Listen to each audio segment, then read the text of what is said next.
امریکی ریاست ورجینیا کے اس ریسٹوراں میں دوپہر کا کھانا چل رہا ہے. یہ اس کی 10 سالہ تاریخ میں یا کسی سنیچر کا مصروف ترین دن بھی بن سکتا ہے. گاہک واپس آ گئے ہیں، لیکن ڈشز سے ہٹ کر ہیڈ شیف ٹریسی اوگریڈی کے کام کے لیے ضروری دوسری کئی چیزیں غائب ہیں، جیسے ایک induction burner, We've been waiting for the part for 2.5 months. ایک خاص قسم کا چولہا، اور ان کو وائن کولر کے لیے بھی 4 ماہ انتظار کرنا پڑے گا. It could be on a boat. ہو سکتا ہے وہ جہاز پر ہی ہو یا اب بھی فیکٹری میں ہو سکتا ہے بندرگاہ میں ہو یا کسی ٹرک پر.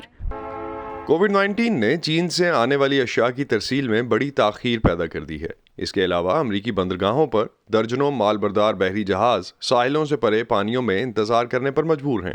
ان جہازوں سے سامان اتارنے کے لیے کام کرنے والوں کی عدم موجودگی اور گودام میں جگہ دستیاب نہ ہونے کی وجہ سے صارفین تک مصنوعات پہنچانے کا کوئی راستہ نہیں ہے. ایسا لگتا ہے کہ زیادہ تر امریکی کسی نہ کسی چیز کا انتظار کر رہے ہیں. ہماری عمارت میں ایک HVAC سسٹم ہے جس کی مرمت کی ضرورت ہے، اور ہم پرزوں کے لیے 2 ہفتوں سے انتظار کر رہے ہیں، اور یہی سلسلہ عمارت کی چھت پر گرم پانی کے ٹب کے ساتھ بھی ہے. یہ مائیں کرسمس کے تحفے خریدنے کے لیے پریشان ہیں. میں 1 سال سے پلے اسٹیشن 5 خریدنے کی کوشش کر رہی ہوں، اور ایسے بلاگز کی ایک فہرست ہے جہاں آپ اسے تلاش کر سکتے ہیں، لیکن جب تک آپ وہاں پہنچتے ہیں، ان ویب سائٹس تک جاتے ہیں، وہ سب بک چکے ہوتے ہیں. سائیکلوں، گاڑیوں، جوتوں اور الیکٹرانکس کا بھی یہی حال ہے. James Simpson Washington D C کے علاقے میں وائرلیس RXX سٹورز کی ایک چین کے مالک ہیں. اس کے لیے تقریباً تمام اجزاء چین سے منگوائے جاتے ہیں. جس کام میں پہلے 3 سے 5 دن لگتے تھے، اب 8 ہفتے تک لگ رہے ہیں. اس سے ہمارے صارف متاثر ہو رہے ہیں. اس سے گاہکوں کے لیے قیمتیں بھی بڑھ رہی ہیں، جس کی وجہ سے شپنگ کے اخراجات میں اضافہ ہے، اور یہ کسی چیز کو مرمت کرنے کے ہمارے وقت کو بھی متاثر کر رہا ہے. ایک چھوٹے کاروبار کے مالک کی حیثیت سے جیمز سمپسن کا کہنا ہے کہ وہ ان بڑے بڑے سٹورز کا مقابلہ نہیں کر سکتے جن کی شاخیں پورے ملک میں ہیں اور مال برداری کے لیے اپنے جہاز خرید رہے ہیں. بلا شبہ اس کے دور رس اثرات ہوں گے.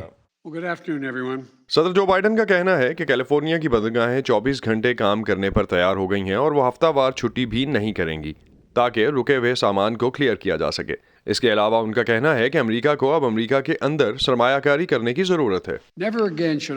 اس وجہ سے کہ کسی پروڈکٹ کو بنانے کے لیے ہماری اس کے خام مال تک رسائی نہیں ہے. ہمارے ملک اور ہماری معیشت کو دوبارہ کبھی بھی ہماری انتہائی ضرورت کی مصنوعات بنانے سے قاصر نہیں ہونا چاہیے. شیف ٹریسی اوگریڈی بھی اس سے اتفاق کرتی ہیں، لیکن فی الحال انہیں عالمی معیشت پر انحصار کرنا ہوگا. مجھے یہ تو پتہ نہیں ہے کہ یہ ہمارے منافع کو متاثر کرے گا یا نہیں، لیکن یہ یقینی طور پر ہمارے لیے ذہنی تناؤ کا باعث بن رہا ہے، اور یہ مجھے ان کاموں سے دور کر رہا ہے جو کرنے کی مجھے واقعی ضرورت ہے، جیسے کہ اشیاء کے نہ پہنچنے پر ان کی تلاش کی بجائے نئی ڈشز بنانا، جلد سے جلد کھانے تیار کرنا. کیرولین پرسوٹی کے ساتھ اسد اللہ خالد، وائس آف امریکہ.